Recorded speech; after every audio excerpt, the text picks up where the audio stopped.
Жамбыл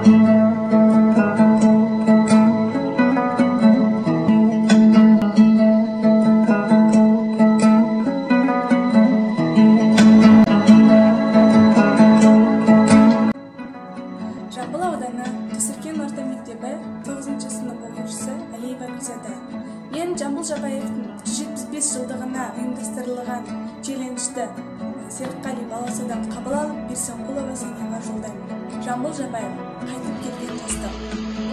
Бұл Жамбыл жасап отыр 90 жасты, 90-нан әрі етіп 100-ге асты. Шебер сөз асыл мерек чаттық күй, Жамбылдан енді сірә құтылмасты. Бұл Жамбыл көрген ұрын талау таран, кез болды енді оған асыл заман. Кен жатқан байтақ ұлан шежіремін, тарихтың домбырасын қолмалам.